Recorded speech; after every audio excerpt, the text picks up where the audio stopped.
কোটা সংস্কার আন্দোলনে ঝিনাইদহে প্রথমবারের মতো হামলা ও সংঘর্ষের ঘটনা ঘটে আজকের এই দিনে। কি ঘটেছিল সেদিন?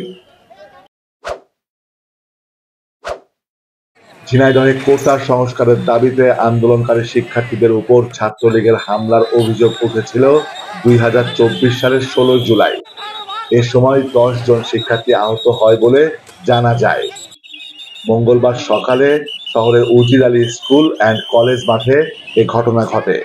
আন্দোলনকারী শিক্ষার্থীরা জানান, সরকারি চাকরিতে কোটা পুনর্বহালের রায় বাতিল এবং কোটা পদ্ধতি সংস্কারের দাবিতে পূর্ব ঘোষিত বিক্ষোভ মিছিল ও মানববন্ধনের জন্য প্রস্তুতি নিচ্ছিল শিক্ষার্থীরা।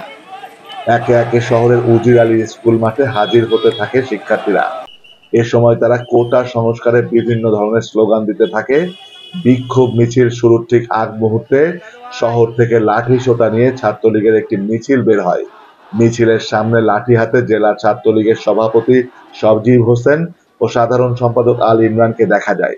পরে পুলিশের বাধা উপেক্ষা করে নেতাকর্মীরা আন্দোলনকারী শিক্ষার্থীদের উপর হামলা চালায়। হামলার সময় তারা শিক্ষার্থীদের এলোপাতাড়িভাবে পেটাতে থাকে এবং শিক্ষার্থীদের মাইক ভাঙচুর করে। পরে ছত্রভঙ্গ হয়ে যায় শিক্ষার্থীরা। এরপর ছাত্রলীগের নেতা কর্মীরা মিছিল করতে করতে মাঠ ত্যাগ করে চলে যায়। তবে এ ঘটনায় আন্দোলনকারীদের অন্তত 10 জন শিক্ষার্থী আহত হয় বলে জানা যায়। কোটা বিরোধী আন্দোলনের শিক্ষার্থী আবু হুরায়রা ওই সময় বলেন, কোটা বিরোধী আন্দোলনের অংশ হিসেবে সকালে শহরের উজির আলী স্কুল মাঠে জড়ো হয় শিক্ষার্থীরা। এ সময় ছাত্রলীগের নেতাকর্মীরা লাঠিসোঁটা নিয়ে আমাদের উপর হামলা করে। এতে আমাদের 10 থেকে 12 জন শিক্ষার্থী আহত হয়েছেন। এ বিষয়ে ঝিনাইদহ জেলা ছাত্রলীগের সাধারণ সম্পাদক আল ইমরান বলেন, ঝিনাইদহের কোটা আন্দোলনকারীরা ফেসবুকে স্ট্যাটাস দেয় তারা একটি কর্মসূচি করবে। তাদের নেতাদের সঙ্গে আমরা কথা বলি, আপনারা যে কোটা সংস্কার আন্দোলন করছেন এই আন্দোলনের সঙ্গে আমরাও সঙ্গে আছি।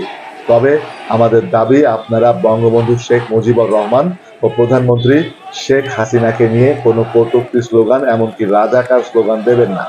আপনারা আন্দোলন বা মানববন্ধন যাই করেন আমাদের কোনো সমস্যা নেই। তিনি আরো বলেন, পরে আমরা জানতে পারি ওয়াজির আলীর স্কুল মাঠে তারা তুমি কে আমি কে রাজাকার রাজাকার স্লোগান দিচ্ছে। এই সময় আমরা শহর থেকে জয় বাংলা স্লোগান দিতে দিতে স্পটে পৌঁছাই।